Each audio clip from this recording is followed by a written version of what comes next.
ये कहानी तब की है जब मैं अपनी मौसी के घर छुट्टियां बिताने गया हुआ था।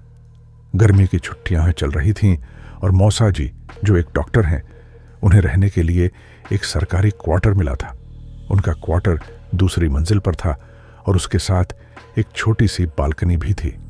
बालकनी के पीछे एक घना जंगल था जो रात होते ही और ज्यादा भयानक लगने लगता था।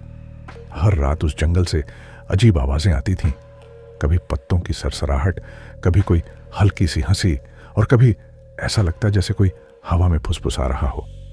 मौसी ने एक बार कहा था कि यह सब जंगल के जानवरों की आवाजें हैं, पर मुझे ये बात हजम नहीं हो रही थी। एक रात मैं अपने कमरे में लेटे लेटे इन्हीं आवाजों के बारे में सोच रहा था।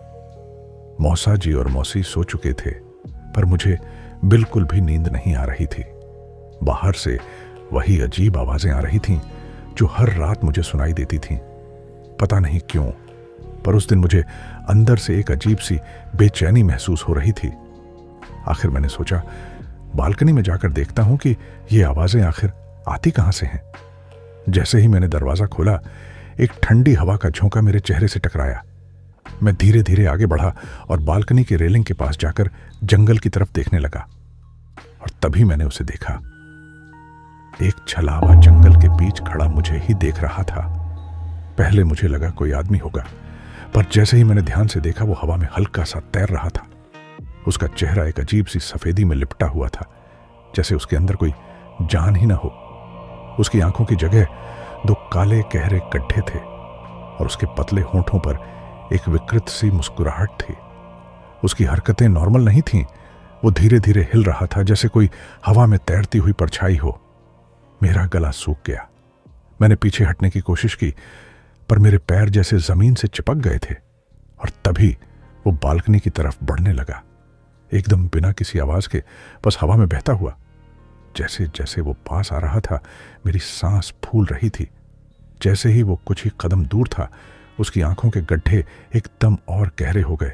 और तभी एक भयानक कान फाड़ने वाली आवाज मेरे दिमाग में गूंज गई। मैं तुरंत पलटा और दरवाजा बंद कर दिया। दिल जोर जोर से धड़क रहा था, पर दरवाजे के शीशे पर जो देखा, उससे मेरी रूह भी सूख गई।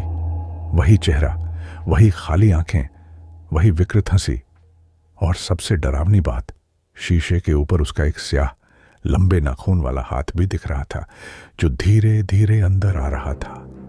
मैं जोर से चिल्लाया और मौसी के कमरे की तरफ दौड़ पड़ा। लेकिन जैसे ही मैंने पीछे मुड़कर देखा, वो छलावा अंदर आ चुका था। मैं जोर से चिल्लाया और सीधा मौसी के कमरे की तरफ दौड़ पड़ा। मेरे दिल की धड़कन इतनी तेज थी जैसे कभी भी रुक जाएगी। पर जैसे ही मैंने मौसी का दरवाजा खोलने के लिए हाथ बढ़ाया, एक ठंडी पतली उंगली मेरी गर्दन को छूने लगी। मैं एकदम जम गया। सांस लेने में दिक्कत होने लगी। धीरे धीरे मेरी गर्दन पर एक तेज चुभन महसूस होने लगी, जैसे कोई नाखून अंदर घुस रहा हो। मैं थोड़ा और आगे बढ़ने की कोशिश की, पर पैर भारी हो गए थे, जैसे किसी ने उन्हें जमीन से चिपका दिया हो। आंखों के कोने से मैंने देखा, वो छलावा मेरे बिल्कुल पीछे खड़ा था। उसका मुर्दा चेहरा मेरे बिल्कुल करीब था, इतना करीब कि मुझे उसके गले से आती सड़ी हुई गंध महसूस हो रही थी। उसकी खाली आंखों के गड्ढे मेरे चेहरे के सामने थे और उसकी विकृत हंसी और ज्यादा फैल चुकी थी, जैसे वो मेरा डर देखकर और भी ज्यादा खुश हो रहा हो। मेरी सांसें अटक रही थीं, लेकिन तभी मैंने एक चीज नोटिस की। मौसा जी का मंदिर, मेरे बिल्कुल पास एक छोटी सी टेबल थी जिसमें एक दिया जल रहा था। मैंने जितनी ताकत थी उतनी लगाकर उस टेबल को जोर से धक्का दिया। दिया जमीन पर गिर गया और तेल फैल गया। जैसे ही दिया का जलता हुआ तेल जमीन पर फैला, एक तेज रोशनी फैल गई और छलावा एक भयानक चीख के साथ पीछे हट गया। उसका मुर्दा चेहरा एकदम पिघलने लगा, जैसे धूप में बर्फ पिघलती है। उसका काला हाथ हवा में हिलने लगा, जैसे वो कुछ पकड़ने की कोशिश कर रहा हो, पर एक पल में वो धुआं बनकर हवा में उड़ गया। मुझे समझ नहीं आया कि मैंने क्या देखा, पर एक चीज कंफर्म थी, वो चीज अब चली गई थी। इतनी जोर की चीख सुनकर मौसी और मौसा जी एकदम जाग गए। मैंने उन्हें सब कुछ बताया, पर उन्हें यकीन नहीं हुआ। मौसा जी ने कहा कि शायद मुझे कोई बुरा सपना आया होगा, लेकिन जब हम बालकनी के शीशे के पास गए वहां अब भी एक काले हाथ का निशान पड़ा था। मौसा जी ने अगले ही दिन पूजा करवाई और एक महंत को बुलाया। उन्होंने कहा कि ये एक छलावा था, एक आत्मा जो लोगों को छल कर उनका डर खा जाती है। इसलिए उसके चेहरे पर वो अजीब सी मुस्कुराहट थी। वो मेरा डर देखकर और भी ज्यादा खुश हो रही थी।